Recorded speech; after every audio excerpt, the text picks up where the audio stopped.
You raising her alone? The billionaire sneered, until the single dad pulled out a secret letter that silenced the room and exposed a truth money could never buy. Before we get into the story, comment below where in the world you are watching from today. The morning sun streamed through the cafe's wide windows, casting a warm glow on the worn leather booth where Marcus Hayes sat with his daughter Lena.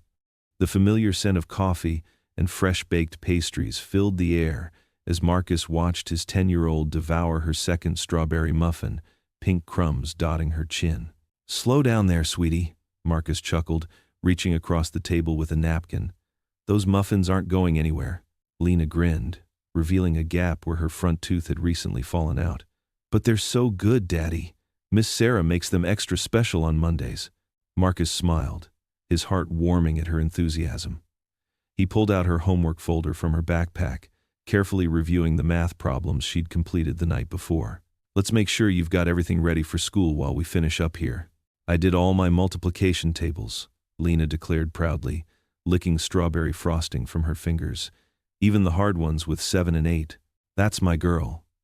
Marcus nodded approvingly as he flipped through the pages. His daughter's neat handwriting filled each line, showing the careful attention she gave to her work.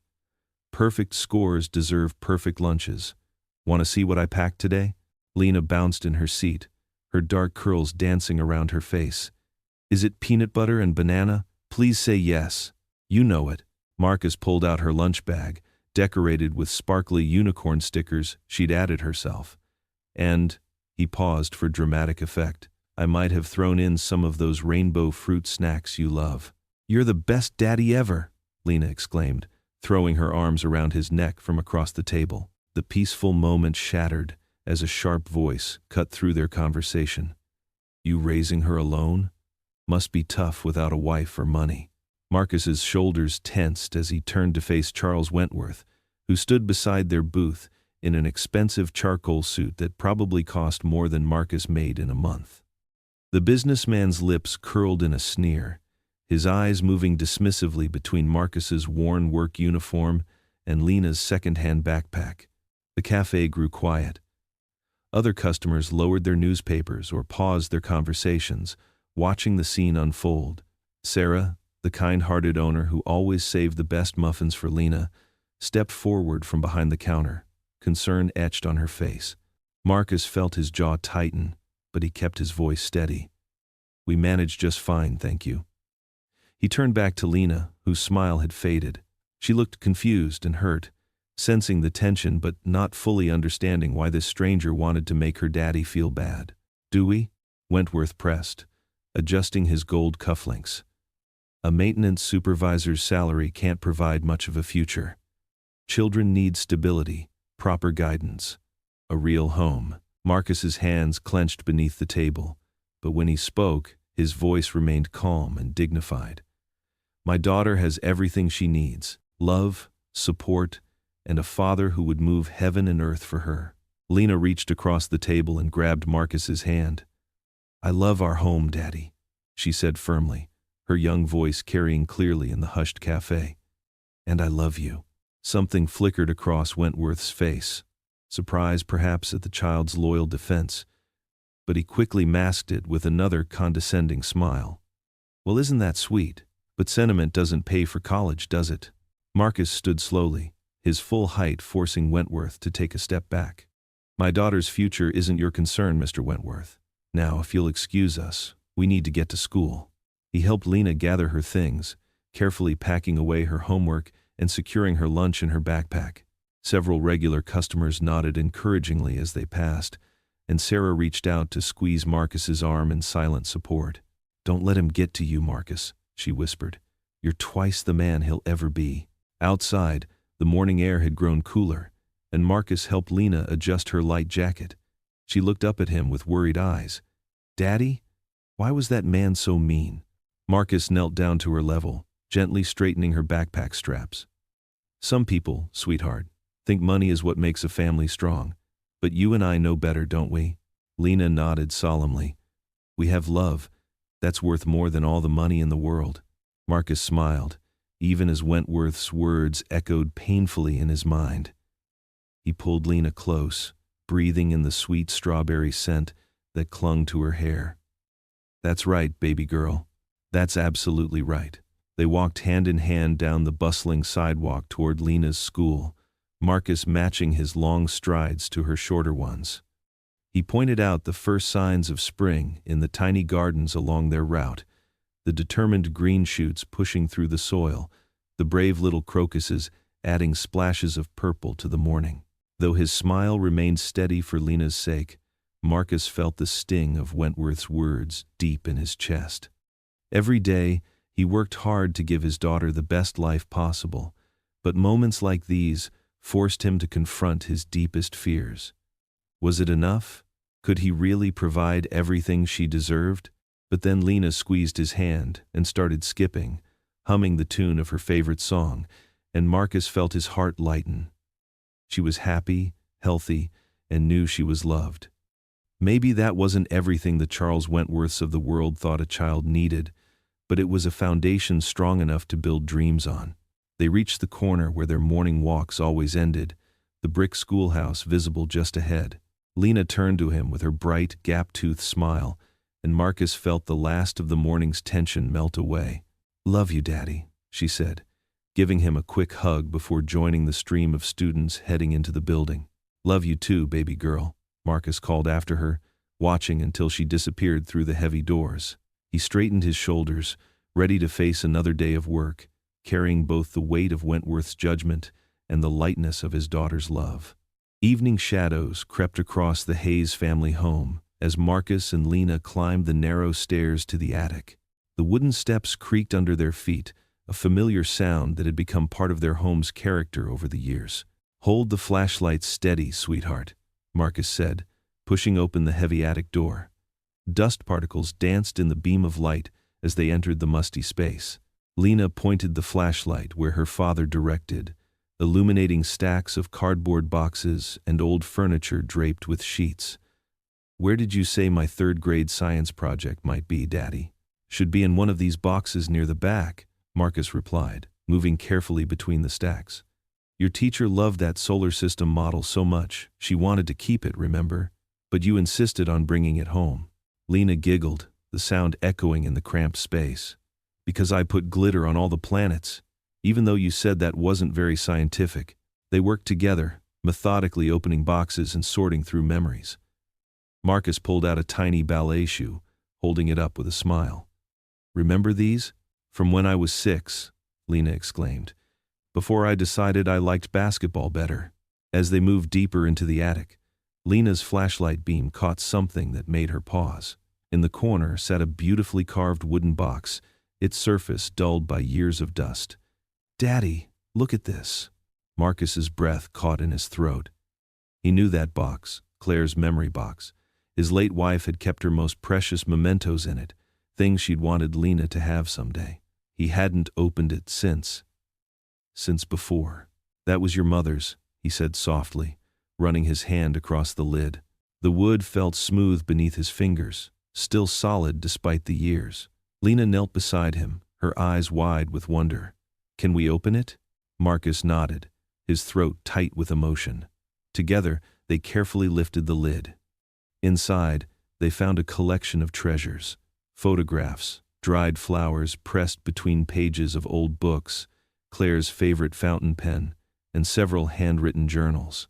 "Look how pretty Mommy's handwriting was," Lena said, touching a journal page gently. Her fingers moved through the box's contents with reverence, as if handling precious jewels. Then she paused, pulling out an envelope that had been tucked between the pages of a leather-bound book. The paper was cream-colored and thick, sealed with care. On the front, in Claire's elegant handwriting, were the words, "For Marcus, to be opened when Lena turns 10. Marcus's hands trembled as he took the envelope from Lena.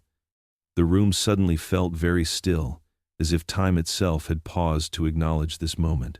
"Daddy?" Lena's voice was barely above a whisper. "I turned 10 last month." Marcus nodded, unable to speak. Tears welled in his eyes as he traced Claire's handwriting with his finger. How long had this been waiting here? How had Claire known to prepare this, to leave this piece of herself behind? Do you want to read it now? Lena asked, placing her small hand on his arm. Marcus took a deep breath, wiping his eyes with the back of his hand. I think, he started, his voice rough with emotion. I think I need a little time with this one, sweetheart. Lena nodded with understanding beyond her years. That's okay, Daddy. We can finish looking for my project another day. They carefully packed everything back into Claire's memory box, except for the letter, which Marcus held as if it were made of glass. Together they made their way back downstairs, the project search forgotten. After tucking Lena into bed with an extra long hug, Marcus retreated to his bedroom. He placed the envelope on his nightstand and sat on the edge of his bed, staring at it in the soft glow of his bedside lamp. The letter represented so many things. Claire's last words to him, guidance he hadn't known was waiting, memories of their love, and perhaps answers to questions he hadn't even thought to ask.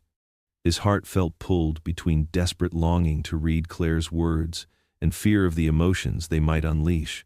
So he sat there, watching the envelope in the dim light, caught between hope and hesitation, while the night grew deeper around him. Morning sunlight streamed through the bedroom window, casting a golden glow across Marcus's hands as he held Claire's letter. His fingers trembled slightly as he traced her familiar handwriting on the envelope. Lena sat cross-legged on his bed, still in her pink pajamas, her dark curls framing her face as she watched him with wide, expectant eyes. Are you okay, Daddy? She asked softly. Marcus nodded, managing a small smile. Just need a minute, baby girl. He took a deep breath, carefully breaking the seal of the envelope. The paper inside was cream-colored and slightly yellowed at the edges. As he unfolded it, the faint scent of Claire's favorite lavender perfume drifted up, making his heart ache with memories. My dearest Marcus, he began reading aloud, his voice thick with emotion. Lena scooted closer, leaning her head against his shoulder. If you're reading this, our precious Lena has turned 10, and I'm no longer there to celebrate with you both. But I want you to know something that I've always known in my heart. You were chosen by God for this journey. You were meant to be Lena's father, to guide her, protect her, and show her what true love looks like. Marcus paused, swallowing hard. Lena squeezed his arm gently. I've watched you with her, even when she was just a tiny baby. The way you'd sing to her during those long nights when she couldn't sleep. How you'd check on her breathing a dozen times before going to bed yourself. The pure joy in your eyes every time she smiled at you. That's what real parenting looks like, Marcus. That's what real love is. The words blurred as tears filled his eyes. He blinked them away, continuing to read. There's something else you need to know. Something I should have told you long ago.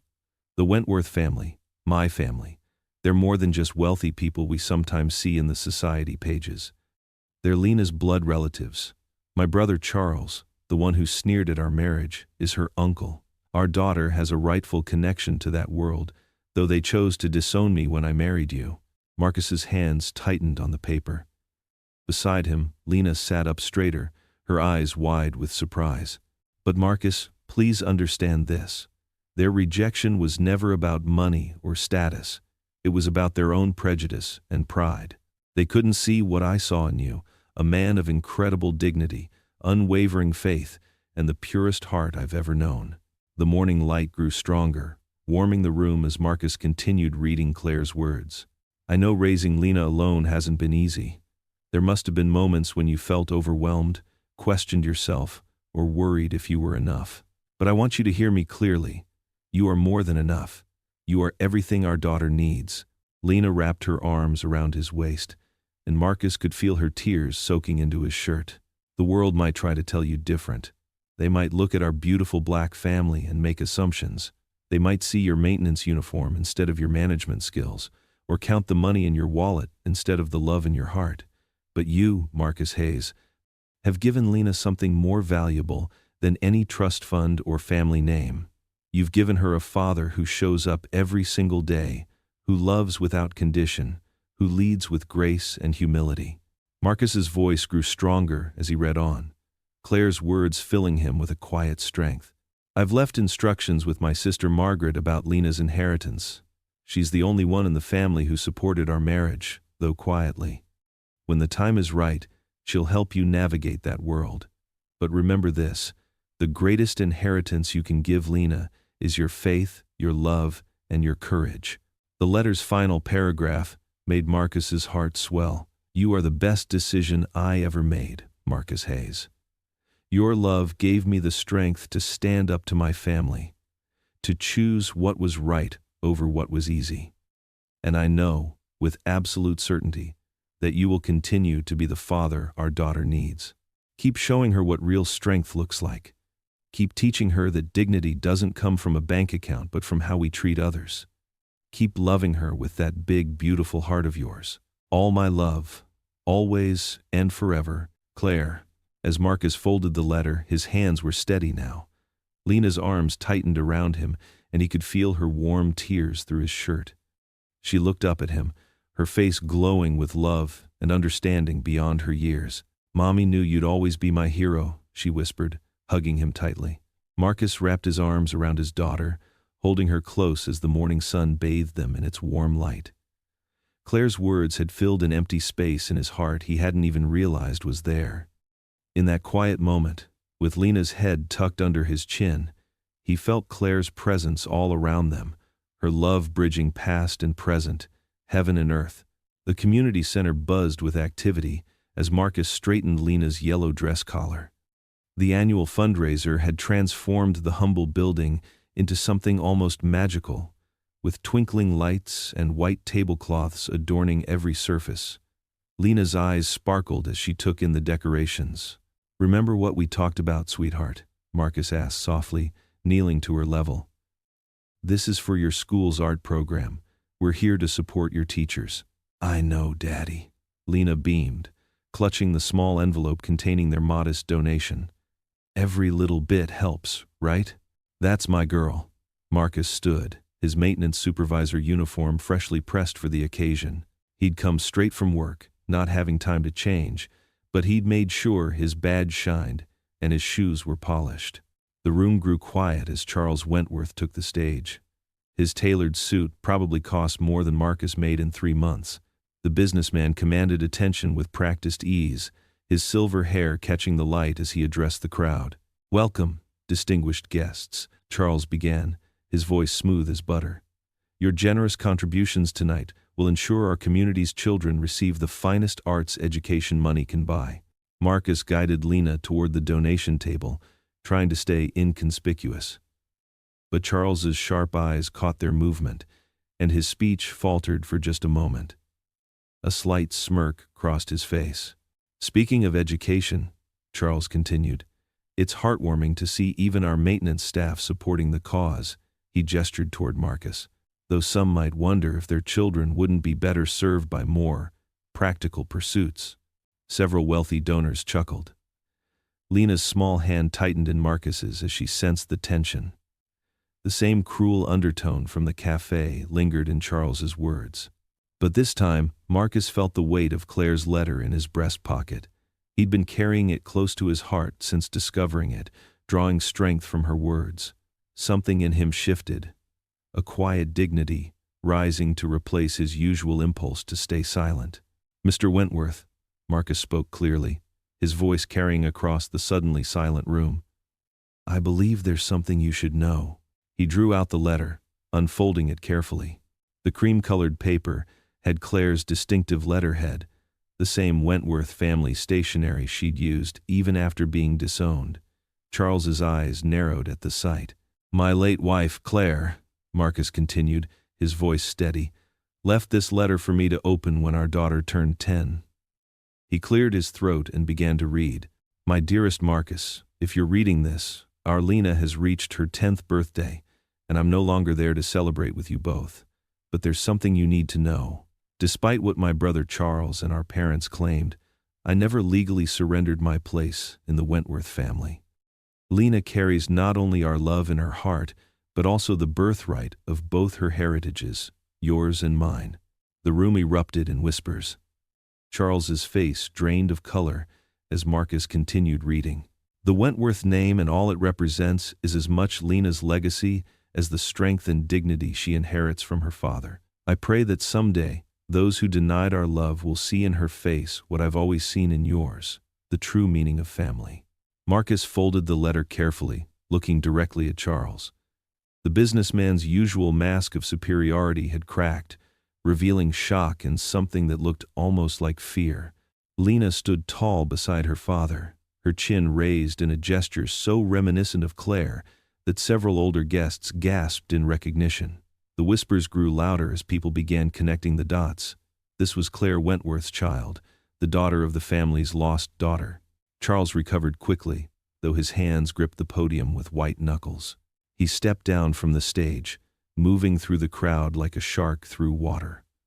When he reached Marcus, he leaned in close, his whispered words carrying the chill of threat. If that girl has Wentworth blood, she deserves more than your meager life. Lena pressed closer to Marcus, but he kept his head high, Claire's words still echoing in his heart. He met Charles's cold stare with unwavering calm, even as the businessman turned away sharply and began making swift phone calls. The other guests shifted uncomfortably, the festive atmosphere of the fundraiser now heavy with tension. But Marcus simply took Lena's hand, walked to the donation table, and helped her place their envelope in the collection box. Her small act of generosity spoke volumes more than Charles's grand promises and veiled insults. The digital alarm clock on Marcus's nightstand cast a soft red glow across his bedroom. 2:17 a.m. He lay there, hands clasped behind his head, staring at the ceiling as Charles Wentworth's cruel words echoed in his mind. If that girl has Wentworth blood, she deserves more than your meager life. Marcus turned to his side, trying to find a comfortable position, but sleep wouldn't come. The moonlight filtered through the thin curtains, casting shadows on the walls. From down the hall, he could hear Lena's gentle breathing through the cracked door of her room. Unable to rest, Marcus slipped out of bed. His bare feet made no sound on the worn carpet as he padded down the hallway. He paused in Lena's doorway, watching his daughter sleep. She looked so peaceful, curled up under her favorite purple quilt, holding tight to Mr. Fuzzy, the teddy bear Claire had given her on her 5th birthday. The bear was getting raggedy now, missing an eye and sporting several stitches where Marcus had carefully sewn torn seams, but Lena refused to part with it. Just like her mother, Marcus whispered to himself, a sad smile touching his lips. Claire had been the same way, holding on to things that mattered, no matter what anyone else thought. The sound of a car door slamming outside made Marcus jump. He moved to Lena's window, pulling back the curtain just enough to peek out. A man in a dark suit was walking away from their mailbox. At this hour, Marcus's heart began to race. He hurried downstairs, not bothering with shoes, and opened the front door. The night air was cool against his skin as he walked to the mailbox. Inside was a single envelope, thick, cream-colored paper with gold embossing.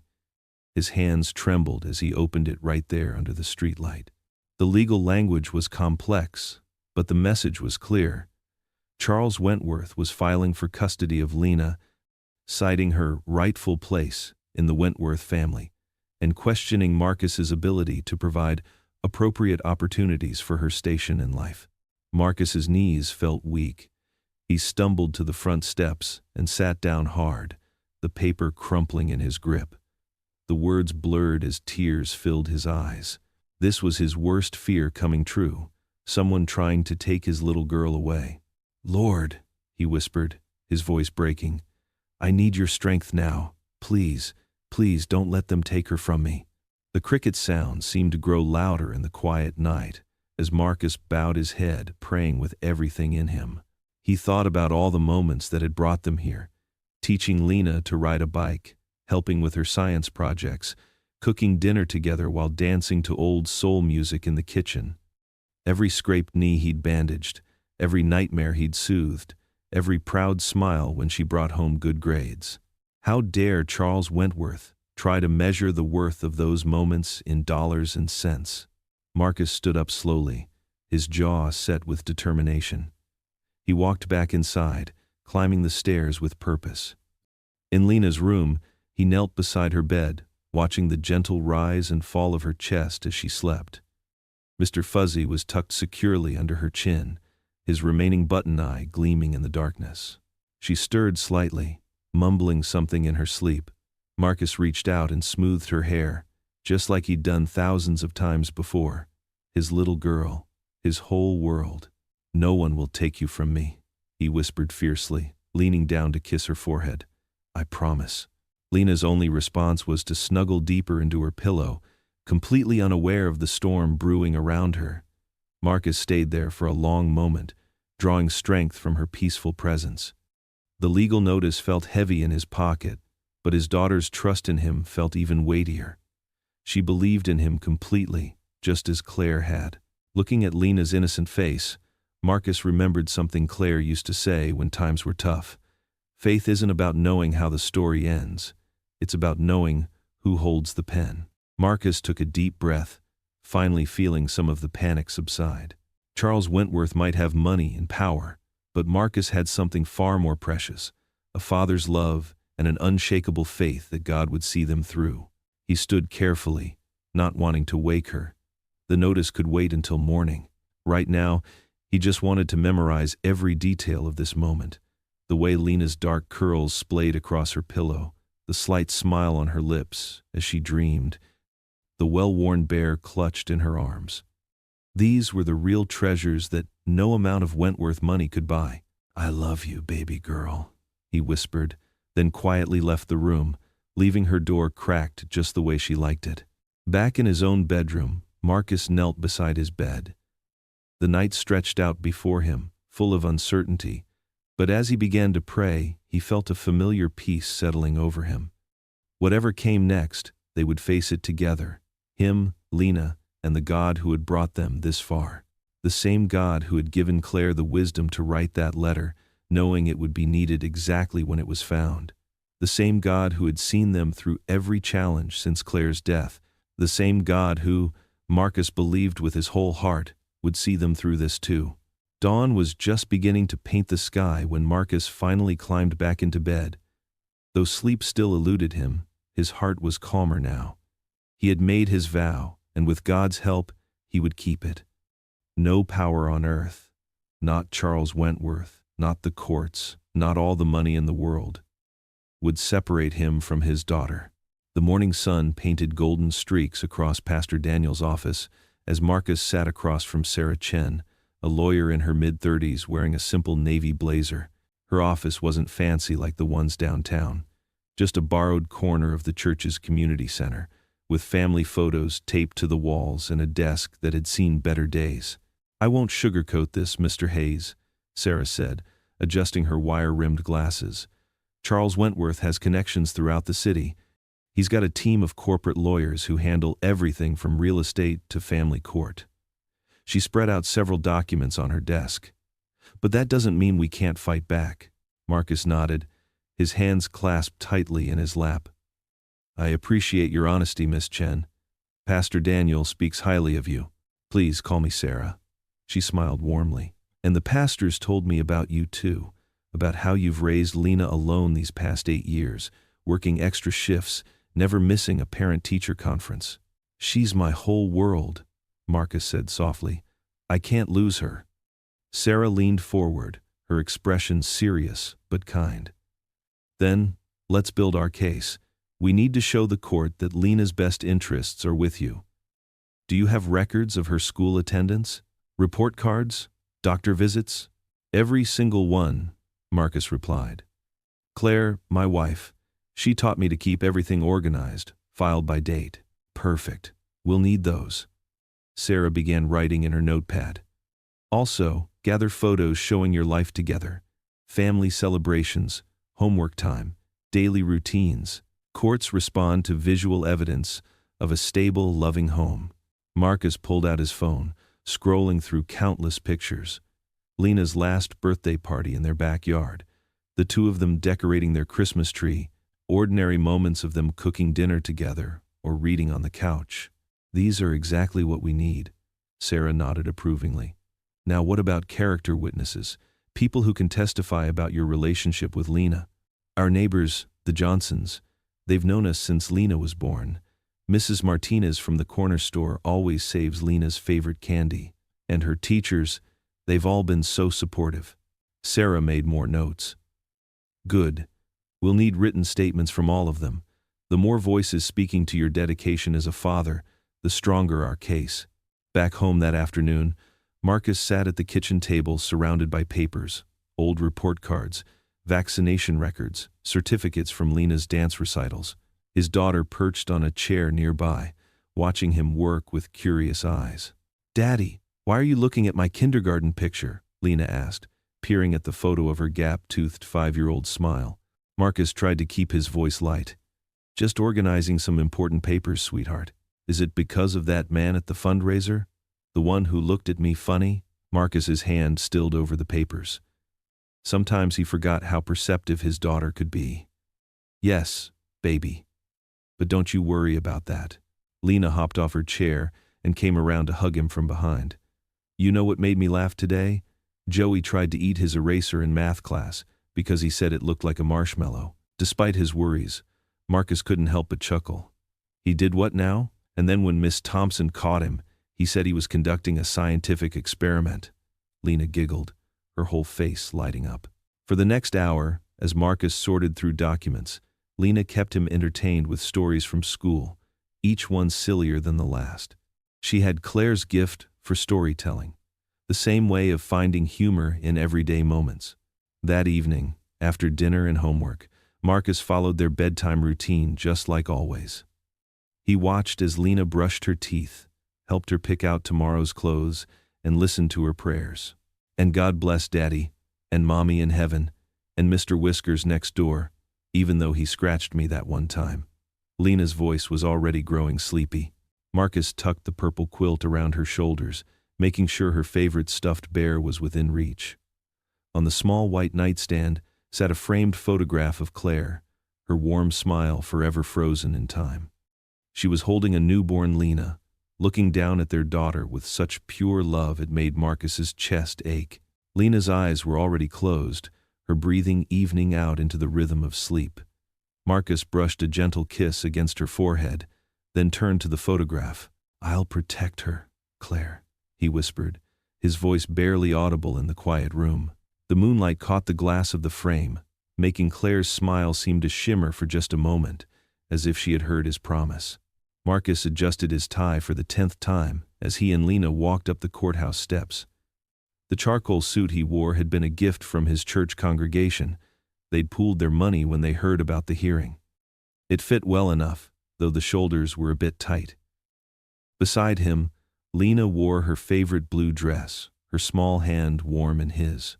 "You look very handsome, Daddy," Lena said, smoothing a wrinkle from his sleeve. Marcus managed to smile, though his stomach was doing flips. "And you look beautiful, sweetheart." He checked his watch. They were 20 minutes early, just as attorney Sofia Ramirez had instructed. The courthouse lobby buzzed with morning activity. Their footsteps echoed on the marble floor as they made their way to courtroom 3. Sofia waited outside, her weathered briefcase clutched to her chest. She wore a simple black suit, her gray-streaked hair pulled back in a neat bun. "Good morning, Mr. Hayes." "Hello, Lena." Sophia's warm smile helped ease some of Marcus's tension. "Are you both ready?" Before Marcus could answer, a commotion drew their attention. Charles Wentworth strode down the hallway like he owned it, flanked by 3 attorneys in expensive suits. Their leather briefcases gleamed, and their shoes clicked importantly on the floor. Charles didn't even glance their way. "Remember," Sophia whispered, "just be honest and speak from your heart. That's your strength." Inside the courtroom, Marcus's hands trembled as he helped Lena into her seat in the front row. The room smelled of polish and paper, with morning light streaming through tall windows. He squared his shoulders and took his place at the plaintiff's table beside Sophia. Judge Eleanor Martinez entered, her black robes swishing as she took her seat. Her kind face bore laugh lines around the eyes, though her expression remained neutral as she reviewed the papers before her. "Custody hearing for Lena Hayes," she announced. "I understand Mr. Wentworth is petitioning for custody of his alleged niece." Charles's lead attorney stood, all polished confidence. "Yes, Your Honor." I'm Richard Blackwood, representing Charles Wentworth. We have serious concerns about Mr. Hayes's ability to provide adequately for the child. Marcus felt his face grow hot as Blackwood launched into his opening statement. The attorney's words cut like knives. Insufficient income, unstable employment history, limited educational opportunities. Each phrase twisted Marcus's gut, though he kept his expression steady. When it was Sophia's turn, she spoke with quiet conviction. Your Honor, Marcus Hayes has been a devoted single father since his wife's passing 8 years ago. He has never missed a parent-teacher conference, never failed to provide for his daughter's needs, and has created a stable, loving home filled with support and guidance. The morning crawled by as Charles's team presented their case. They showed charts of Marcus's modest income compared to Charles's millions. They highlighted the small apartment where Marcus and Lena lived versus Charles's mansion. They even brought up the time Marcus had to ask for an extension on Lena's school tuition payment during a particularly tight month. Finally, it was Marcus's turn to testify.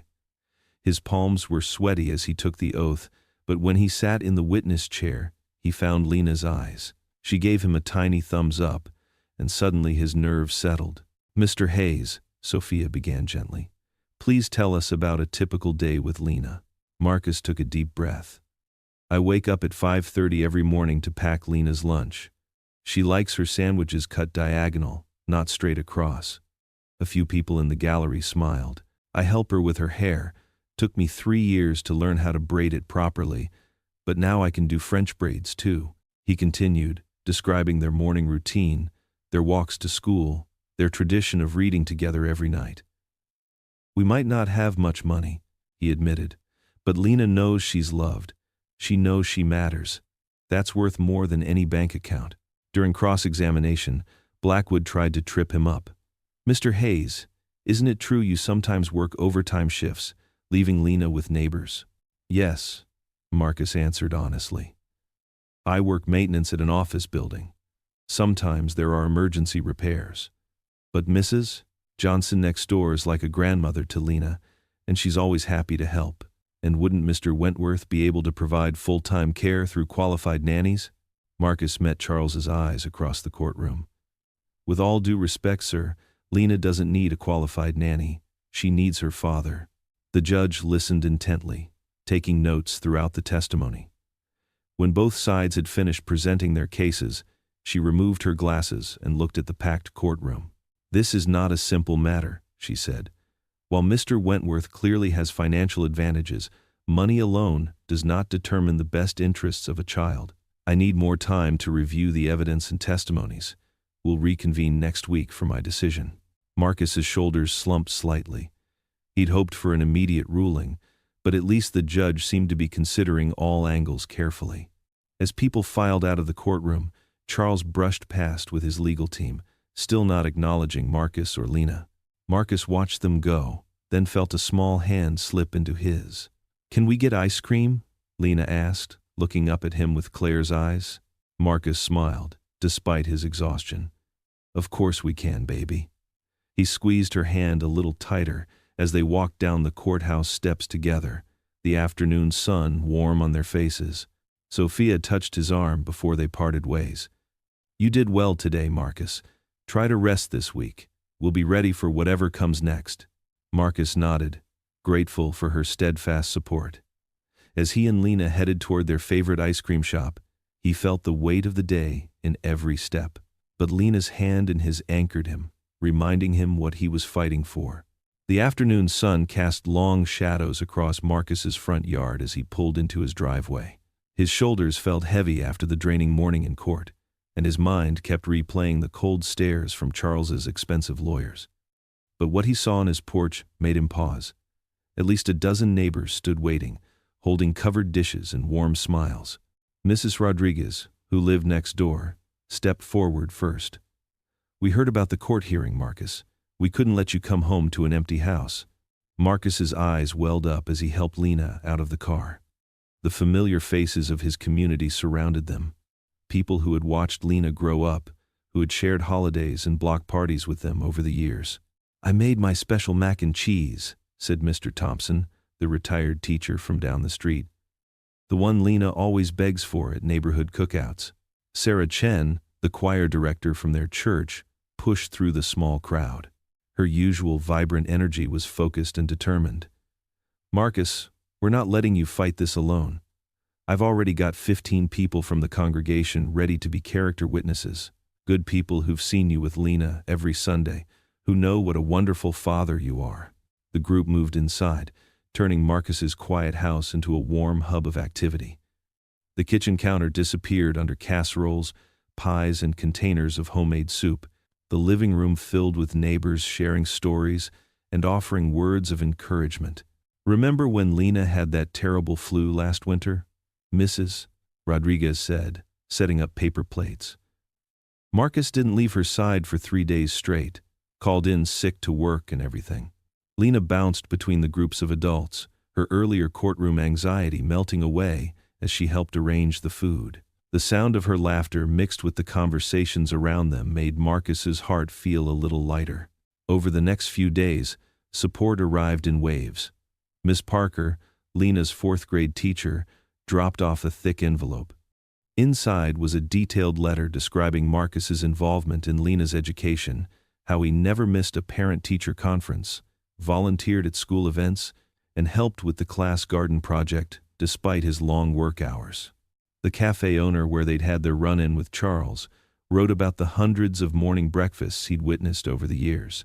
He described how Marcus always made sure Lena ate properly, checked her homework, and started each day with a smile and a prayer. Letters came from unexpected places too. The librarian wrote about Marcus bringing Lena to story time since she was tiny, fostering her love of reading. The local grocery store manager described how Marcus taught Lena about budgeting while they shopped, making a game out of finding the best deals. Each evening, Marcus spread the letters across his kitchen table after Lena went to bed.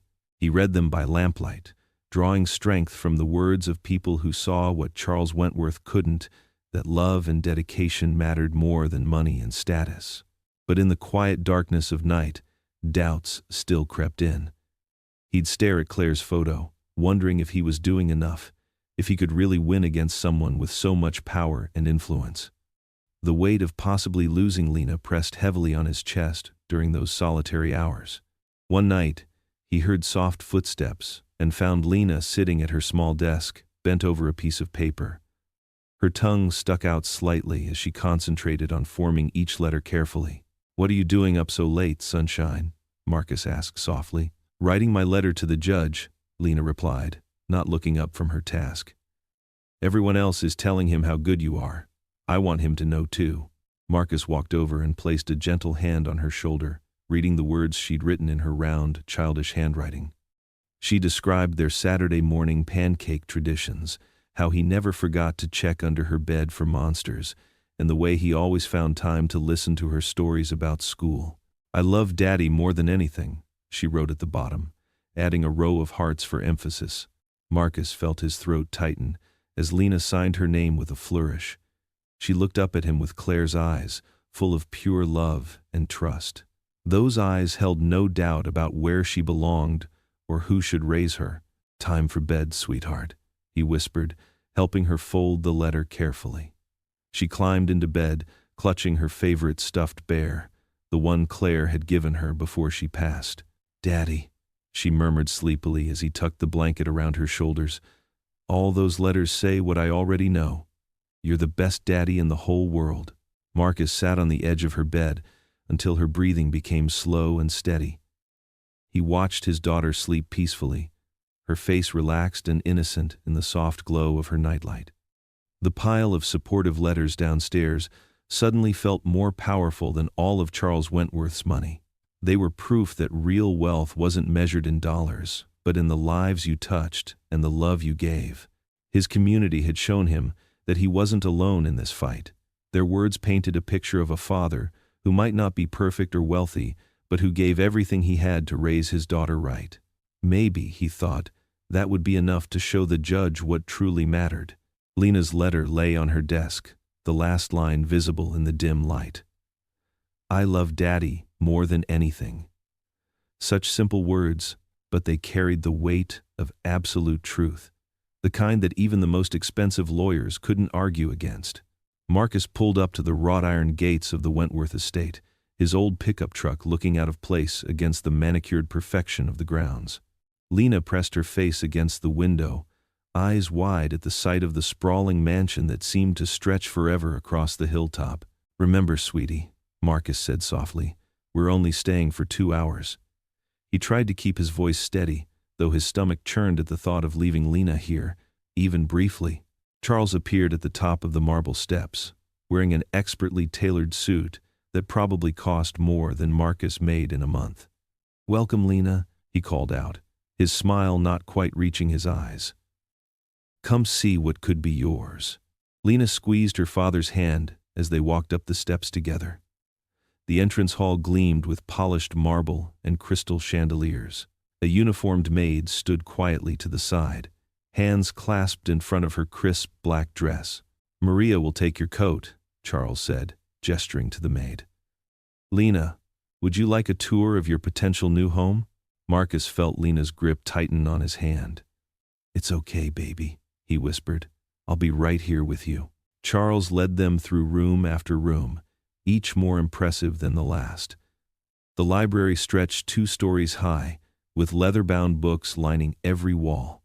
The media room featured a screen bigger than their living room wall. The kitchen looked like something from a cooking show, all stainless steel and granite.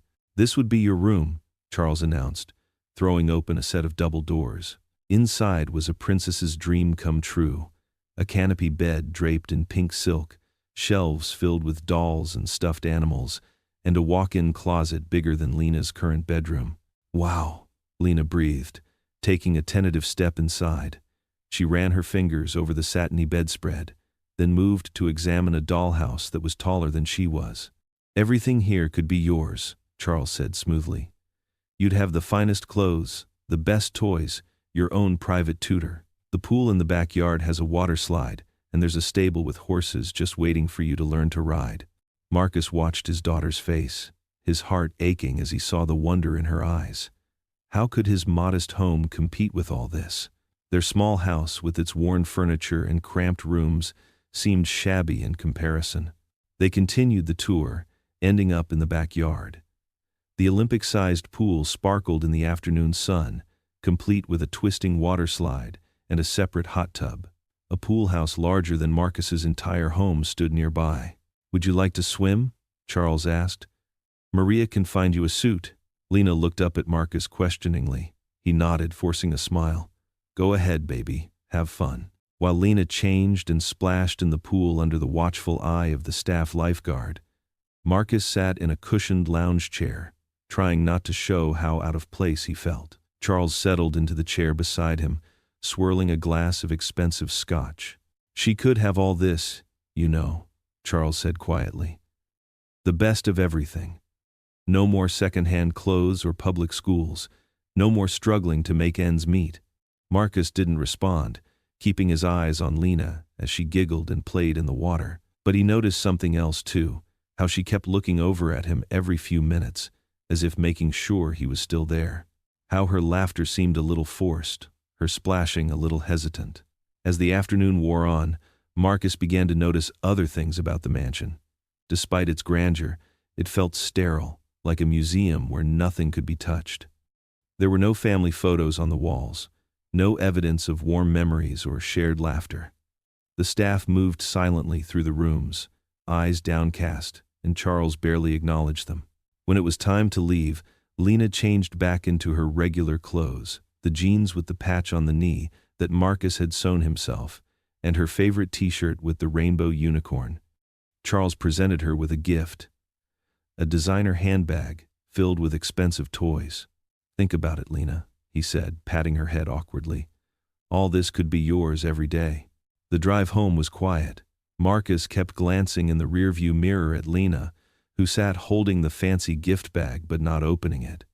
The sunset painted the sky in warm colors as they pulled up to their small house, with its slightly overgrown lawn and the flower bed Lena had helped plant in the spring. Inside, the familiar scent of home welcomed them, a mixture of Marcus's coffee, the lavender air freshener Lena had picked out, and the lingering aroma of last night's spaghetti dinner. Their elderly cat, Mittens, came limping over to rub against Lena's legs. Lena set the gift bag down by the door and walked through their home slowly, touching things as she passed: the worn but comfortable couch where they watched movies together, the kitchen table with its watering marks and the scratch from when she'd pressed too hard doing her homework, the wall where Marcus marked her height every birthday. Finally, she turned and wrapped her arms around Marcus's waist, burying her face in his shirt. "It was pretty there," she whispered, her voice muffled against his chest. "But it didn't feel like home." Marcus held her close, feeling the warmth of her small body against his, smelling the chlorine from the pool still in her hair. He didn't say anything. He didn't need to. In that moment, the mansion on the hill with all its grandeur seemed very far away, and their little house felt like the richest place in the world.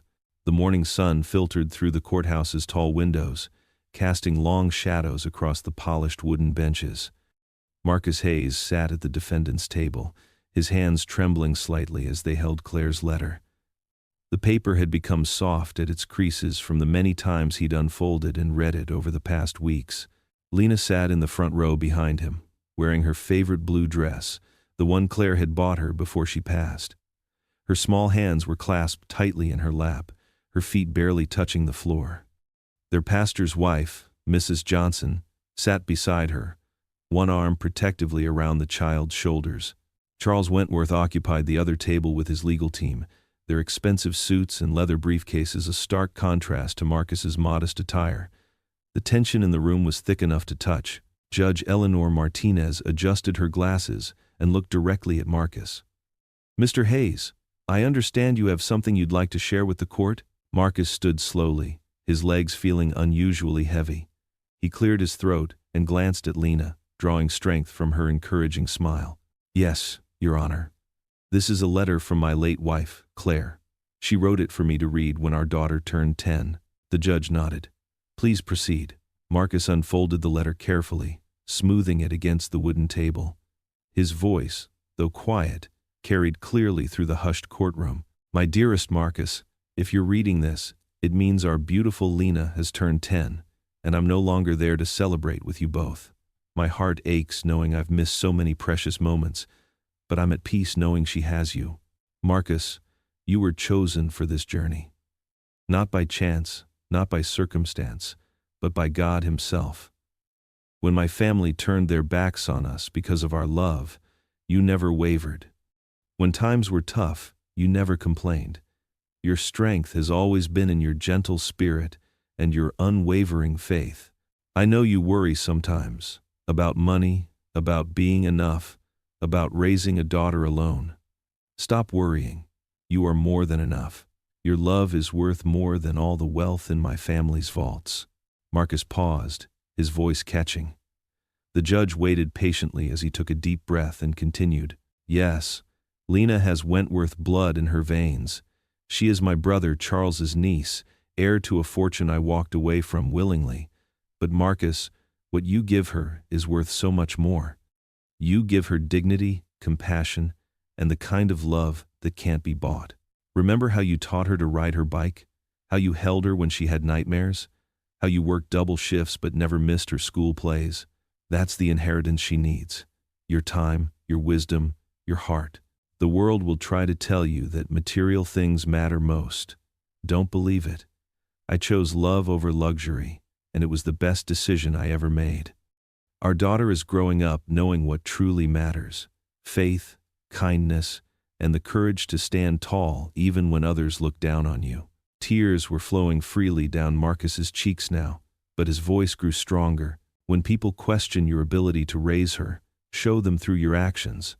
When they doubt your worth, remember that you were worthy enough for me to leave everything behind.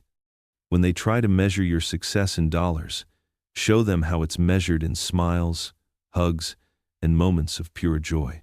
Marcus, you are the father I chose for our daughter, the man I trusted with my greatest treasure. Keep loving her. Keep showing her that character matters more than cash, that integrity outweighs influence, that faith can move mountains. All my love, Always and forever. Claire. The courtroom was absolutely silent. Judge Martinez had removed her glasses, her eyes glistening. Even Charles Wentworth sat motionless, his face a mixture of emotions he couldn't quite hide. Suddenly, a small voice broke the silence. "Daddy!" Lena burst from her seat, her patent leather shoes clicking against the floor as she ran toward Marcus. Mrs. Johnson reached out to stop her but wasn't quick enough. "Daddy, I choose you." Lena threw herself into Marcus's arms, tears streaming down her face. "I don't want their big house or their money. I want you." Marcus caught her, lifting her up as she wrapped her arms around his neck. The letter fluttered to the table as he held his daughter close, his tears falling into her dark curls. "Order," Judge Martinez called softly, but her voice lacked its usual sternness. She dabbed at her eyes with a tissue. Several jurors were doing the same, and even one of Charles's lawyers looked away, blinking rapidly. "Mr. Hayes," the judge said, her voice gentle but firm, "please take your seat. Miss Lena, you should return to Mrs. Johnson." But Lena only held tighter to her father's neck. "Please, Your Honor," she said, turning her tear-stained face to the judge. "Can't I just stay with my daddy? He's all I need." Judge Martinez's expression softened as she looked at father and daughter.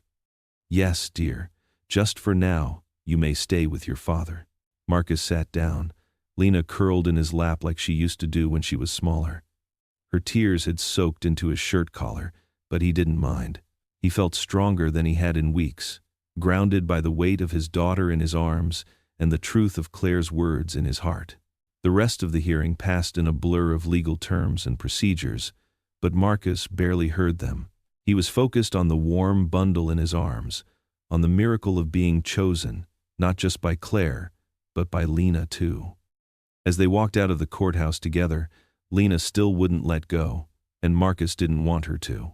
For the first time since this battle began, hope bloomed in his chest, not just a flicker, but a steady flame. Claire's words echoed in his mind. He had been chosen for this journey. Looking down at Lena's trusting face, he finally believed it with his whole heart. The warm glow of victory from moments before vanished, as Charles Wentworth rose from his seat, a thick manila envelope clutched in his manicured hands. His expensive suit rustled as he approached the judge's bench, a smile playing at the corners of his mouth. "Your Honor, if I may present new evidence." Charles's voice carried across the now silent courtroom. "Evidence that speaks directly to Mr. Hayes's fitness as a parent." Marcus felt his stomach drop. Beside him, his lawyer tensed, straightening in his chair. Lena, who had just moments ago been wrapped in her father's embrace, now sat rigid in the front row, her small hands gripping the wooden bench. The judge adjusted her glasses. "Proceed, Mr. Wentworth." Charles cleared his throat, clearly savoring the moment. "What I hold here are documents regarding a trust fund set up by my sister Claire before her death." He paused, letting the words hang in the air. A trust fund specifically designated for Lena's future education and care. A murmur rippled through the courtroom. Marcus's mind raced. Claire had never mentioned any trust fund. His lawyer scribbled furiously on his legal pad.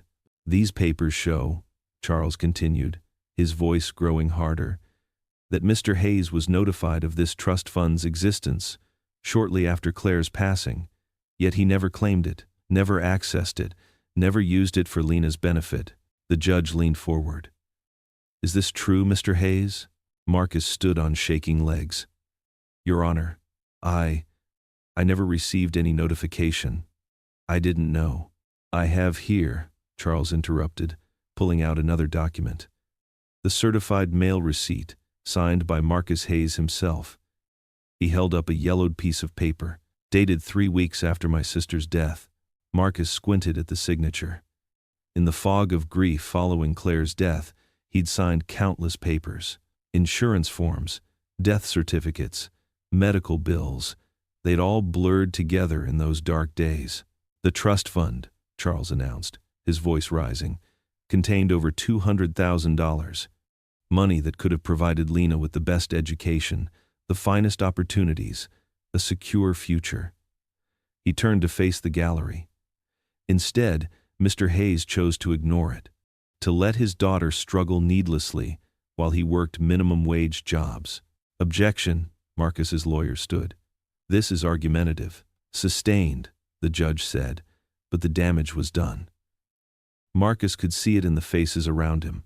Doubt, disappointment, judgment. Charles wasn't finished. What kind of father denies his child access to resources that could better her life? What kind of parent chooses pride over their child's welfare? He placed the documents on the judge's bench. I submit that this shows a pattern of irresponsible behavior, of poor decision-making that directly impacts Lena's well-being. Marcus felt the room spinning. He remembered those awful weeks after Claire died, the crushing grief, the endless paperwork, trying to keep it together for Lena. Had he really missed something so important? Had he failed his daughter without even knowing it?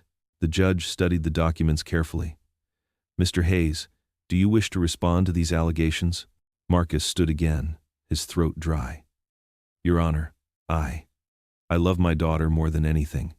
If I had known about this money, I would have used it for her benefit. Those days after Claire's death, his voice cracked. They were the hardest of my life. I was trying to be both mother and father to a grieving child. If I missed something, it wasn't out of negligence. It was because I was doing my best to keep our world from falling apart. But he could see his words weren't enough. The damage was done. The image Charles had painted of a father too proud or too careless to use resources meant for his child had taken root. The judge removed her glasses, rubbing her temples. In light of this new evidence, I believe we need time to properly evaluate its implications. She looked between Marcus and Charles. I'm suspending my final decision, pending a full investigation into these financial matters. The gavel's crack echoed like a gunshot. Around them, the courtroom erupted in whispers and movement. Photographers who had been waiting for this moment began snapping pictures. Reporters rushed for the doors, eager to break the story. Marcus felt Lena's small hand slip into his. She looked up at him, her eyes wide with fear. Daddy? Come on, sweetheart, he managed, trying to keep his voice steady. Let's go home. They made their way through the courthouse corridor, a gauntlet of flashing cameras and shouted questions. Mr. Hayes, did you deliberately hide the trust fund? Was it pride that made you deny your daughter her inheritance? Do you feel you've failed as a father? Marcus pulled Lena close, shielding her from the chaos with his body. Their footsteps echoed on the marble floor as they pushed through the heavy doors into the bright afternoon Sunday. More reporters waited outside, microphones thrust forward like weapons. Behind them, Marcus could hear Charles Wentworth's smooth voice addressing the media. This was never about money. This was about ensuring my niece has the future she deserves. Marcus didn't stop to hear more. He guided Lena down the courthouse steps, each step feeling heavier than the last. The crowd of reporters followed, their questions becoming a blur of noise. Through it all, Lena's hand remained firmly in his, but Marcus could feel it trembling. They reached their old car, parked in the far corner of the lot. As Marcus helped Lena into the passenger seat, he caught a glimpse of their reflection in the window, father and daughter, looking small and defeated against the towering courthouse behind them. The same courthouse where, just an hour ago, victory had seemed within reach. Marcus closed Lena's door, shutting out the shouted questions and camera flashes. As he walked around to the driver's side, he could feel the weight of doubt settling over him like a heavy blanket. Had he really failed his daughter so completely? Had his grief blinded him to something that could have made her life better? The car started with a tired rumble, and Marcus pulled away from the courthouse, leaving behind the media frenzy but taking with him the crushing weight of uncertainty. In the passenger seat, Lena remained silent, her usual cheerful chatter replaced by a heavy quiet that spoke volumes about the pain they both felt. The kitchen clock ticked past midnight, its steady rhythm echoing through the quiet house. Marcus sat alone at the worn wooden table, his shoulders heavy with defeat. The yellow glow of the overhead light cast shadows across Claire's letter, now wrinkled from countless readings. His coffee had gone cold, untouched, and forgotten. "I'm sorry, Claire," he whispered, his voice catching. I thought I was doing right by her. But maybe. He couldn't finish the thought. The day's events played over and over in his mind like a painful movie he couldn't stop. Charles's smug face as he produced the trust fund documents, the judge's disappointed frown, the whispers in the courtroom. But worst of all, the look of confusion and fear in Lena's eyes when they left the courthouse. Marcus pressed his palms against his tired eyes. The truth was, he'd never known about any trust fund. Claire had never mentioned it. Or had she? Had he missed something important all these years? The doubt gnawed at him like a hungry beast. From down the hall came the soft sound of Lena's breathing through her partially open door. He'd checked on her 3 times already, watching her sleep with her stuffed bear clutched tight. Even in slumber, she seemed troubled, her usual peaceful expression replaced by slight furrows in her brow. "Lord," Marcus began, his voice barely above a whisper, "I don't understand. I've tried to do everything right. I've loved her with everything I have." Tears slipped down his cheeks. Is it not enough? Was Charles right? Does she deserve better than what I can give her? The silence of the house pressed in around him. Outside, a car passed, its headlights briefly illuminating the kitchen walls before fading away. Marcus felt just as fleeting, just as temporary in his daughter's life. He picked up Claire's letter again, though he knew every word by heart. His fingers traced her handwriting, remembering how she used to grade papers at this very table, her face glowing with dedication to her students. She'd always seen the best in everyone, even when they couldn't see it in themselves. As he reached the bottom of the page, something made him pause. There, in Claire's elegant script, were the words he'd read so many times but hadn't truly understood until now. "The greatest inheritance you can give, Lena, is your faith, your love, and your courage."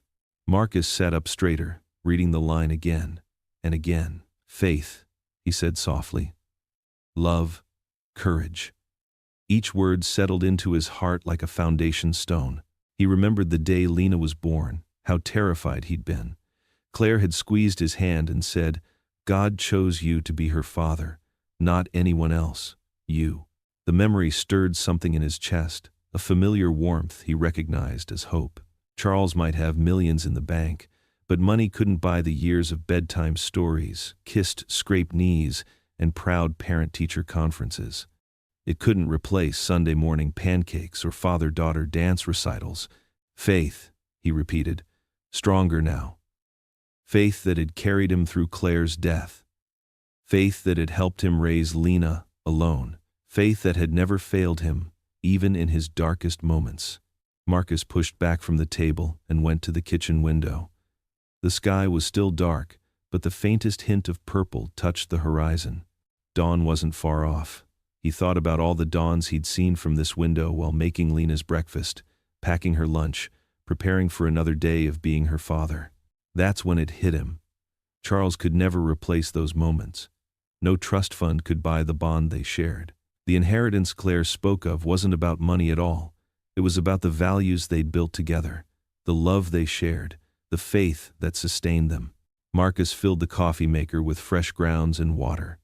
The familiar routine steadied his hands. Soon the rich aroma filled the kitchen, chasing away the stale scent of doubt and fear.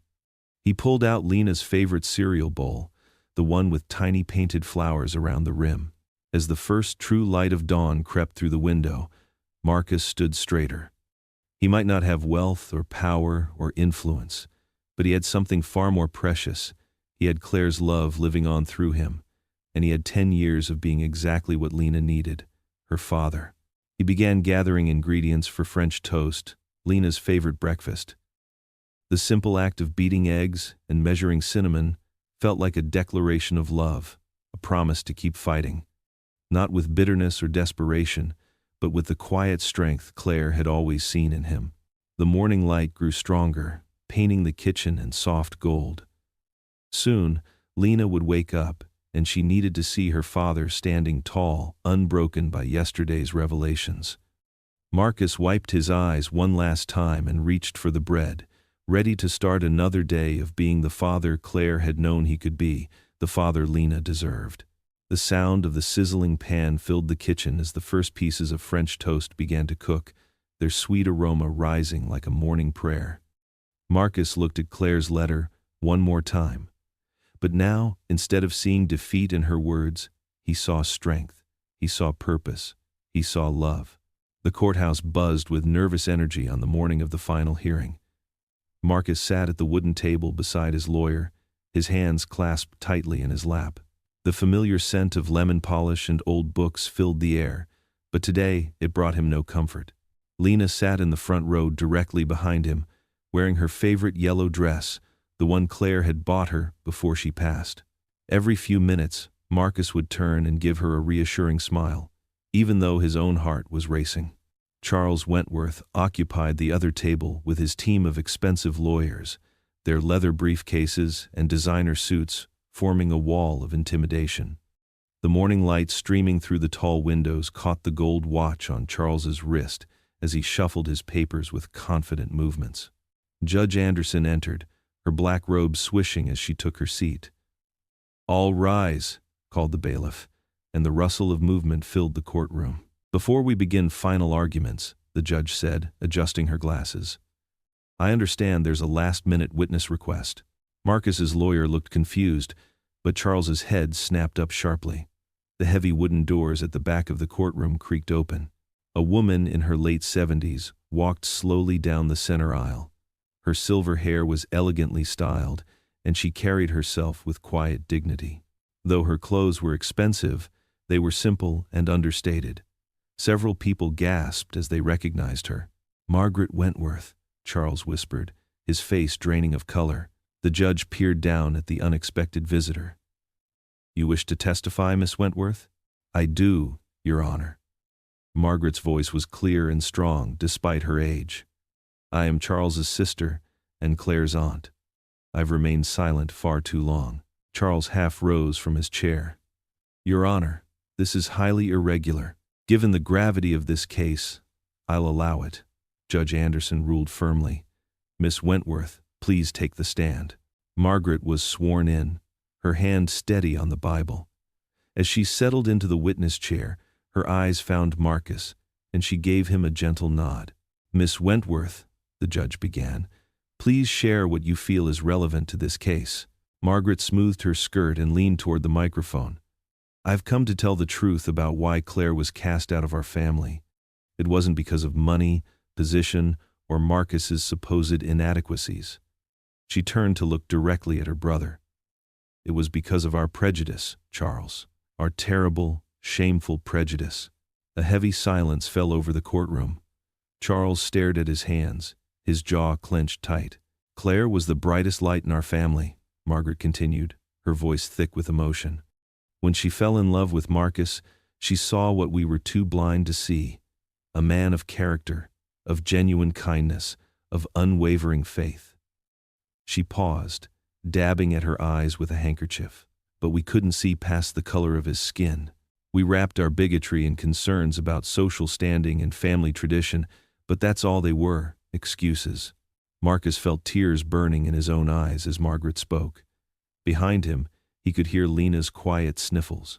"I was there the day Charles told Claire she would be cut off if she married Marcus. I stood silent to my eternal shame." Margaret's voice grew stronger. "But Claire knew what we didn't. That real worth isn't measured in bank accounts or social connections. It's measured in love, in sacrifice, in daily acts of devotion." She turned to face Marcus directly. "I've watched you from afar all these years, Marcus. I've seen how you've raised Lena. Every morning you pack her lunch with a note inside. You never miss her school performances. You work extra shifts to buy her art supplies because she loves to draw, just like Claire did." Charles shifted uncomfortably in his chair as his sister continued. "When Claire was sick, you never left her side. You read to her, prayed with her, made her laugh even in her darkest moments. And after she passed," Margaret's voice broke slightly, "you became both mother and father to Lena. You've given that child everything that matters: stability, wisdom, unconditional love." The judge leaned forward, clearly moved. "Miss Wentworth, what prompted you to come forward today?" I couldn't bear to see history repeat itself, Margaret replied firmly. Charles wants to take Lena away from her father, just as we took Claire away from her family. He talks about giving Lena advantages, but I've lived in that world of privilege. I know its cost. What that child has with Marcus, the warmth, the laughter, the faith, the pure love, that's worth more than all the Wentworth millions. She fixed Charles with a steady gaze. Brother, we were wrong then, and you're wrong now. Stop trying to buy love. Stop trying to control what can't be controlled. Look at what Marcus has built with Lena. Real love, real family. That's what Claire wanted for her daughter. Charles's shoulders slumped visibly. For the first time since the proceedings began, his mask of arrogance cracked, revealing the pain beneath. Your Honor, Margaret concluded, I know our family name carries weight in this city, but I'm here to tell you that Marcus Hayes carries something far more valuable. A father's heart, proven through years of sacrifice and unconditional love. That's the true Wentworth legacy Claire wanted for her daughter. The courtroom remained absolutely still as Margaret stepped down from the witness stand. As she passed Charles, she paused briefly, placing a gentle hand on his shoulder. He didn't look up, but his breathing was uneven. Judge Anderson removed her glasses, taking a moment to compose herself.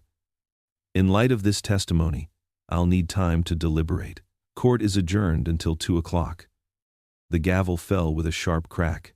As people began to move, Marcus stayed seated, overwhelmed by what had just happened. He felt a small hand slip into his. Lena had come forward to stand beside him. Together, they watched as Margaret Wentworth walked slowly toward the courtroom doors, her testimony hanging in the air like a prayer finally answered. The afternoon sun filtered through the tall courthouse windows, casting long shadows across the polished floor.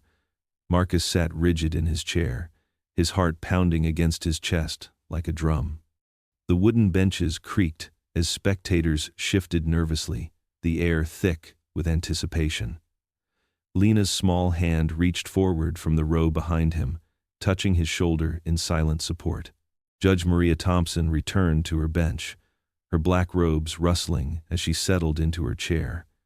Her face remained carefully neutral as she adjusted her reading glasses and arranged the papers before her. The courtroom fell into complete silence, so profound that Marcus could hear the gentle whir of the ceiling fans above. In the matter of custody regarding Lena Hayes, Judge Thompson began, her voice clear and steady, this court has carefully considered all evidence presented, including testimony from multiple witnesses, character references, and most notably, the unexpected but crucial testimony of Margaret Wentworth. Marcus felt a bead of sweat roll down his temple. Across the aisle, Charles Wentworth sat stiffly in his expensive suit, his jaw clenched tight. Their eyes met briefly, and for the first time, Marcus saw uncertainty in the wealthy man's expression. The purpose of family court, the judge continued, is to serve the best interests of the child. This means considering not just material wealth or social status, but the fundamental emotional bonds and stability that shape a child's development. She paused, removing her glasses and looking directly at the parties before her. Mr. Hayes has demonstrated, through years of dedicated parenting, that he provides Lena with the most essential elements a child needs: unconditional love, emotional security, and unwavering support. The testimony of numerous community members, educators, and neighbors has painted a clear picture of a father who puts his daughter's well-being above all else. Marcus's throat tightened as he heard several people behind him sniffling. He didn't dare turn around, keeping his eyes fixed on the judge. While Mr. Wentworth's concerns about providing Lena with material advantages are noted, this court finds that such considerations pale in comparison to the profound parent-child bond that exists between Lena and her father. Furthermore, her voice took on a steelier edge. This court cannot and will not endorse any custody challenge that appears to be rooted in prejudice or social bias. The judge's gaze swept across the courtroom, her expression grave. The revelation from Mrs. Margaret Wentworth about the true nature of the family's past treatment of Claire Hayes née Wentworth has been particularly illuminating. It demonstrates that the current custody challenge may be motivated more by historical family prejudices than by genuine concern for Lena's welfare. Charles shifted uncomfortably in his seat as several heads turned toward him. His lawyers exchanged worried glances. Therefore, Judge Thompson straightened her papers with finality. It is the ruling of this court that full custody of Lena Hayes shall remain with her father, Marcus Hayes. Mr. Wentworth's petition for custody is denied. The gavel hadn't even struck the sound block when Lena's joyful cry pierced the air.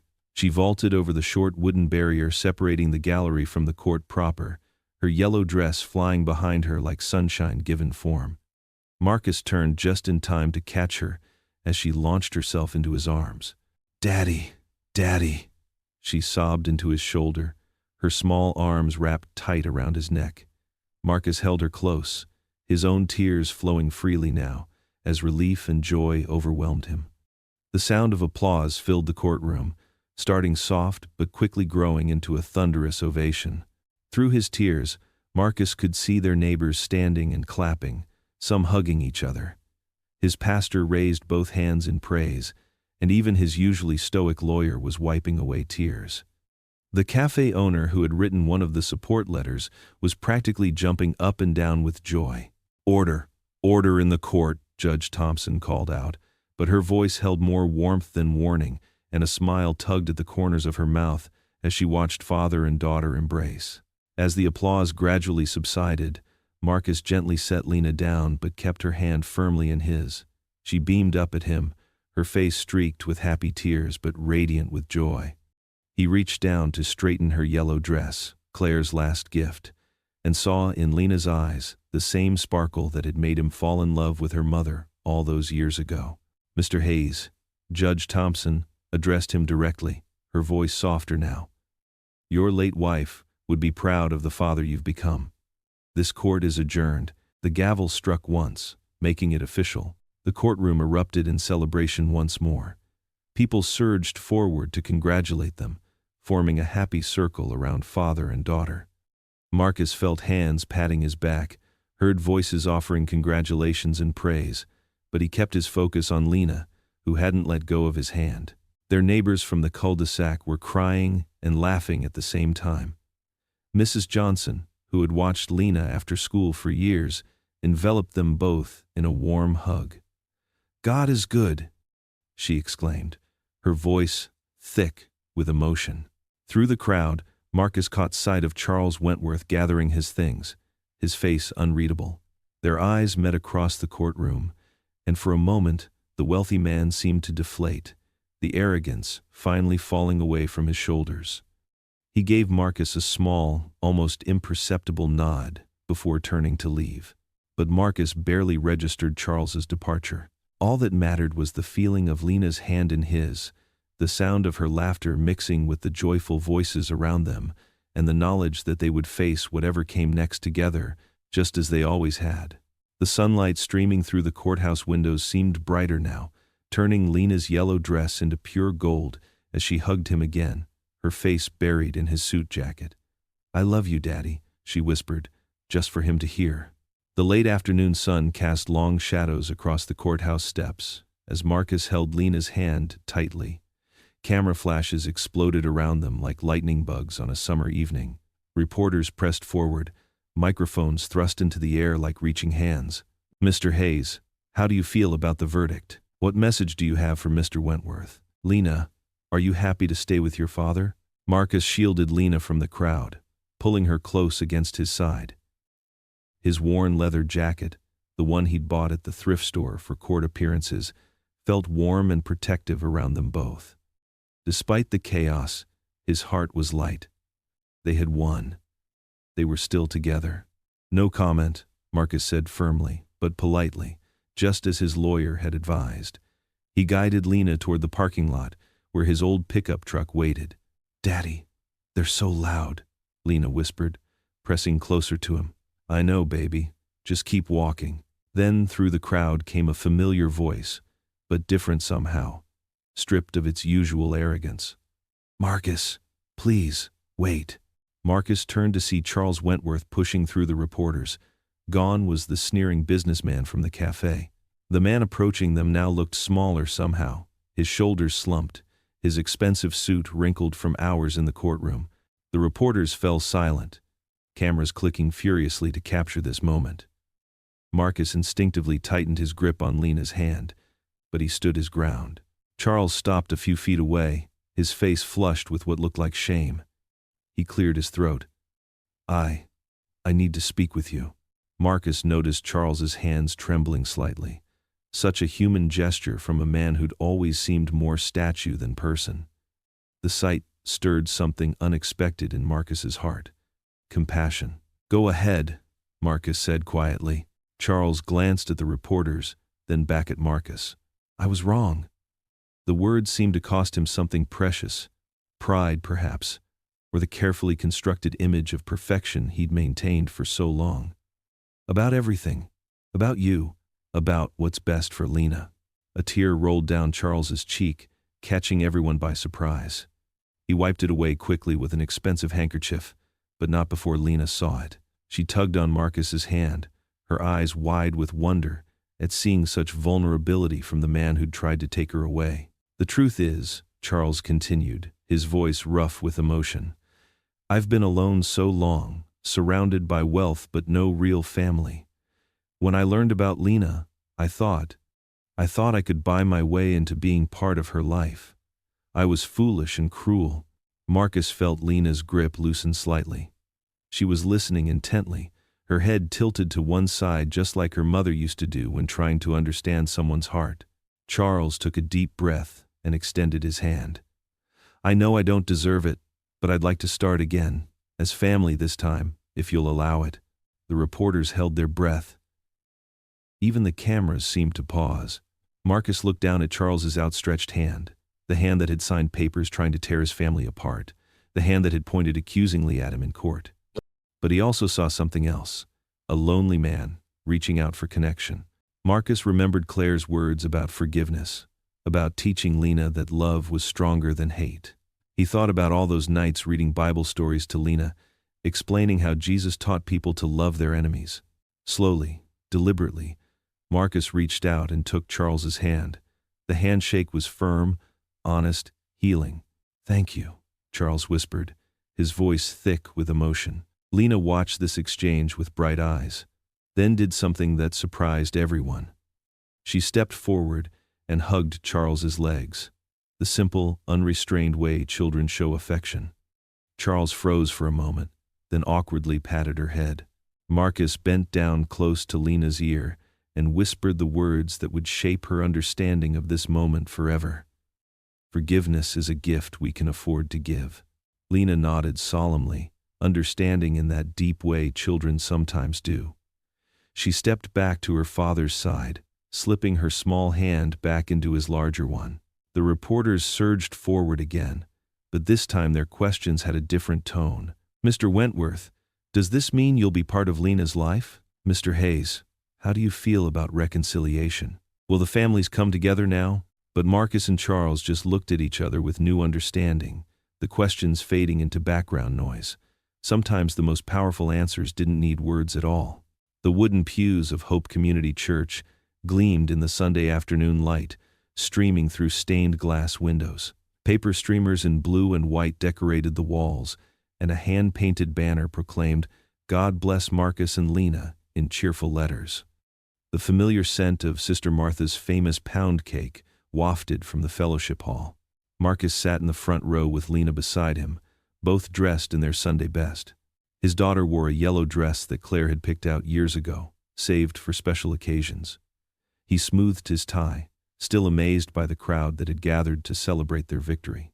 The choir, dressed in deep purple robes, swayed as they sang, "Great is thy faithfulness." Their voices filled the sanctuary with rich harmony that made Marcus's heart swell. Mrs. Johnson, the choir director who had testified on his behalf, conducted with tears in her eyes. "Amazing grace, how sweet the sound," the voices rang out, and Marcus felt Lena's small hand slip into his. She hummed along, just like her mother used to do. When the song ended, Pastor Richardson stepped to the podium. His warm smile encompassed the entire congregation. Today we celebrate not just a legal victory, but a triumph of faith, love, and community. One by one, neighbors came forward to hug Marcus and Lena. Old Mr. Peterson, who had mowed their lawn when Marcus worked double shifts, Miss Thompson from the cafe, who had always slipped extra muffins into their bag, the teachers who had written letters praising Lena's character and Marcus's dedication as a father. "Y'all didn't have to do all this," Marcus said softly, overwhelmed by the outpouring of love. "Of course we did," Mrs. Johnson replied, squeezing his shoulder. "Your family." Pastor Richardson gestured for Marcus to come forward. His legs felt heavy as he walked to the podium, but Lena's encouraging smile gave him strength. "I'm not much for public speaking," Marcus began, his voice rough with emotion. "But I need to thank you all. When this fight started, I was scared, not just of losing Lena, but of facing the world alone." He paused, gathering his thoughts. The congregation leaned forward, hanging on every word. "But I wasn't alone. Every time I doubted, someone from this church called to check on us. Every time I felt weak, your prayers lifted me up. When Charles questioned my ability to provide for Lena, you showed me that real wealth isn't in bank accounts. It's in having people who believe in you." Heads nodded throughout the sanctuary. Someone called out, "Amen, my late wife Claire." Marcus's voice cracked. He took a deep breath. Claire knew what really mattered. "She left me a letter that said the greatest inheritance we could give Lena was faith, love, and courage. Looking at all of you today, I see that inheritance multiplied 100-fold. Tissues appeared in hands across the pews. Even Pastor Richardson wiped his eyes. "You showed me what true faith looks like," Marcus continued. "It's not just about Sunday services, it's about showing up for each other. Standing together against injustice, believing in God's plan even when the path seems impossible." He looked at Lena, who beamed with pride. "My daughter taught me about love, pure, unconditional love that doesn't care about status or money. And you, my church family, taught me about perseverance. You never let me give up." Sister Martha's quiet sobs echoed from the back pew. Several deacons nodded vigorously, handkerchiefs in hand. "I stand here today not as a man who won a court battle, but as a father who learned what community means, a man who discovered that dignity doesn't come from defending yourself against prejudice. It comes from walking in faith and letting love lead the way." The congregation burst into applause. Several people stood, and soon the whole church was on its feet. Marcus felt tears roll down his cheeks, but he didn't try to hide them. "Thank you," he said simply. "Thank you for showing us what family truly means." As he stepped down from the podium, the choir spontaneously began singing "Blessed Assurance." People reached out to touch his shoulder, pat his back, squeeze his hand as he returned to his seat. Lena wrapped her arms around his waist as he sat down. Her eyes sparkled with joy and unshed tears. She tugged gently on his sleeve, and when he leaned down, she whispered proudly, "Mommy would be smiling right now." Marcus hugged her close, knowing in his heart that Claire was indeed smiling down on them. The music washed over them. 100 voices joined in praise and celebration, while outside, the afternoon sun painted the church windows in rays of golden light. The words of his wife's letter echoed in his mind. Faith, love, and courage. In this moment, surrounded by his true family, Marcus Hayes had all three in abundance. The autumn breeze carried the familiar scent of coffee and fresh-baked muffins down Main Street. Marcus and Lena walked hand in hand, their footsteps in perfect sync as they approached Joe's Cafe. The morning sun caught the freshly polished windows, where a bright banner announced, "Annual Holiday Charity Drive, all proceeds help local families." Marcus squeezed Lena's hand as they paused at the entrance.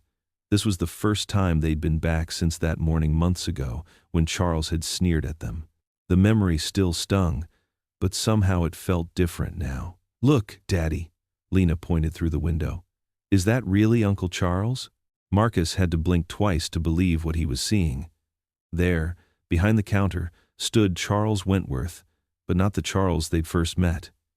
Gone was the tailored suit and silk tie. Instead, he wore a simple white apron over a button-down shirt, serving coffee with a warmth that seemed genuine. "Well, I'll be," Marcus muttered, pushing open the door. The little bell chimed above them. The cafe was packed with familiar faces from the neighborhood. Miss Betty from the flower shop waved from her usual corner table. Pastor Mike sat with his wife, both offering warm smiles. The atmosphere buzzed with conversation and laughter. Charles looked up at the sound of the bell. For a moment, his hands stilled on the coffee pot. Then, surprisingly, a smile spread across his face. "Marcus, Lena, please, come in." Lena tugged Marcus forward, her sneakers squeaking on the polished floor. "Uncle Charles, are you really making coffee?" "Indeed I am." Charles poured a fresh cup and handed it to a waiting customer. "Though I must admit, I'm not nearly as skilled as Joe's regular staff. They've been very patient with my training." Marcus watched as Charles counted change, noticing how his hands, once used to signing million-dollar contracts, now carefully sorted quarters and dimes. The change was striking. "What brings you here?" Marcus asked, genuine curiosity in his voice. Charles wiped his hands on his apron. "Well, after everything, I've been doing a lot of thinking. About privilege, about family, about what really matters." He gestured to a stack of brochures on the counter. "I've started a foundation." Marcus picked up one of the glossy pamphlets. The words, "The Hayes Wentworth Single Parent Scholarship Fund," were printed in bold letters across the top. Below was a photo of a diverse group of families and a mission statement about supporting single parents pursuing education and career advancement. "You named it after us?" Marcus's voice caught slightly. Charles nodded, a hint of emotion crossing his face. "You taught me more than you know, Marcus. About dignity, about real strength." He glanced at Lena, who was eyeing the display case of muffins. "And about what makes a true father." Joe emerged from the kitchen, carrying a fresh tray of strawberry muffins, Lena's favorite. "This one's on the house," he said with a wink, handing one to Lena. "Thank you." She took a big bite, getting crumbs on her chin. "Daddy, remember when we used to come here every Saturday?" "We still can, sweet pea." Marcus brushed the crumbs from her face with a napkin, just like he always had. Charles watched the simple interaction with new eyes.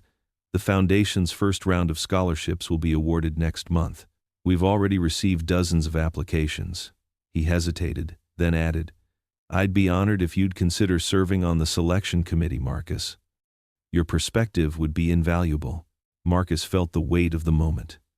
Here they were, in the very spot where Charles had once dismissed him, now being invited to help shape opportunities for others. "I'd be glad to help," he said quietly. The morning rush began to pick up. Charles returned to serving customers, but there was something different in his manner now, a humility that hadn't existed before. He chatted easily with everyone, remembered their usual orders, and seemed genuinely interested in their lives. Marcus and Lena found a small table by the window. The sunlight streamed in, warming their faces as they shared the muffin. They watched Charles work, occasionally catching his eye and exchanging small nods. "You know," Marcus said, "sometimes the biggest changes happen in the smallest moments." A young single father came in, struggling with a baby carrier and a diaper bag. Without hesitation, Charles stepped out from behind the counter to help him find a table and get settled. The man looked surprised, but grateful. "When did Uncle Charles learn to be so nice?" Lena wondered aloud, though not unkindly. "People can surprise us, baby girl. Sometimes they just need a chance to see things differently." They finished their muffin and prepared to leave. As they stood, Charles stepped over one last time. "Marcus," he said, extending his hand. "Thank you." The two men shook hands, and this time there was no tension, no power play, just genuine respect passing between them. Their eyes met in understanding, acknowledging how far they'd come from that first morning. As they stepped out onto the sidewalk, the autumn sun warm on their faces, Lena slipped her small hand back into her father's larger one. She looked up at him with those wise eyes that always seemed to see straight to the heart of things. "See, Daddy? Even hearts can change. The evening settled softly around their modest home like a warm blanket. Through the kitchen window, stars were just beginning to peek out against the darkening sky. Marcus finished loading the last plate into the dishwasher, his mind wandering over the incredible events of the past few months. The quiet of the house wrapped around him like a gentle embrace. "Daddy?" Lena's voice called from upstairs. "I'm ready for bed." Marcus dried his hands on a dish towel and headed up the carpeted stairs, each familiar creak beneath his feet a reminder of home. He found Lena already tucked under her purple comforter, her stuffed bear clutched close. The bedside lamp cast a warm glow across her face, highlighting those eyes that looked so much like Claire's. "All cozy?" Marcus asked, sitting on the edge of her bed. The mattress dipped slightly under his weight. Lena nodded, then bit her lip, a gesture Marcus knew meant she had something on her mind. Can you read Mommy's letter again?" Marcus's heart squeezed in his chest. He reached over to the small wooden box on her nightstand where they now kept Claire's letter. The envelope was starting to show signs of wear at the edges from being handled so often, but the words inside remained as powerful as ever. "Of course, baby," he said softly, carefully unfolding the familiar paper. The sight of Claire's handwriting still made his throat tight. Lena snuggled deeper under her covers, eyes wide and attentive. The bear's fuzzy ear poked out from beneath her chin. Marcus cleared his throat and began to read. "My dearest Marcus, if you're reading this, our Lena has just turned 10, and I'm no longer there to celebrate with you both. But I want you to know that I see you, Marcus. I see your strength, your dedication, and most of all, your love. God chose you for this journey, Marcus. Never doubt that. When my family turned their backs on us because of their prejudice, you showed me what real family means. It's not about wealth or status. It's about love that keeps giving even when times are hard. There's something you need to know. Lena carries the Wentworth name in her blood, but she carries your heart in her soul. My family's wealth and influence might seem impressive, but you've given her something far more valuable, a father who shows her dignity, faith, and unconditional love. Don't ever let anyone make you feel less than the amazing father you are. When I watch you with her, the way you check her homework, pack her lunch with little notes, or simply hold her hand, I know she has everything she needs. The world might try to tell you differently. They might say she needs more than what you can provide. But I want you to remember this. The greatest inheritance you can give Lena is your faith, your love, and your courage. These are worth more than any trust fund or mansion. Keep teaching her to see the beauty in simple moments. Keep showing her that kindness matters more than status. Keep believing in yourself the way I believe in you. You are enough, Marcus. You always have been. With eternal love, Claire." Marcus's voice grew steady and strong as he read, even though tears gathered in his eyes. He looked up to find Lena watching him intently, her own eyes glistening in the lamplight. "Mommy was right," Lena whispered, her voice full of quiet certainty. "We already have everything we need." Marcus carefully folded the letter and placed it back in its box. His heart felt full to bursting with love for this precious child who understood so much. He leaned down and pulled her covers up a little higher, tucking them snugly around her shoulders. "That's right, baby girl," he murmured. "We sure do." He reached over and clicked off the bedside lamp. Moonlight filtered through the curtains, casting gentle shadows across Lena's peaceful face. Marcus bent down and pressed a soft kiss to her forehead, breathing in the familiar scent of her strawberry shampoo. Standing up, his eyes found Claire's photograph on the wall, the one where she was laughing in their backyard, her face full of joy and life. Tears slipped down his cheeks, but his lips curved into a smile filled with gratitude and peace. "We did it, Claire," he whispered into the quiet room. "We did it." The only response was Lena's steady breathing as she drifted off to sleep, but somehow Marcus felt Claire's presence all around them, wrapped in the silence like a blessing. What would you do if you were in their place? Comment your answer below, and let's see how you'd rewrite the ending. If you enjoyed the story of Marcus Hayes, I handpicked the next story that you will enjoy. Please don't miss this one. Click here to watch it.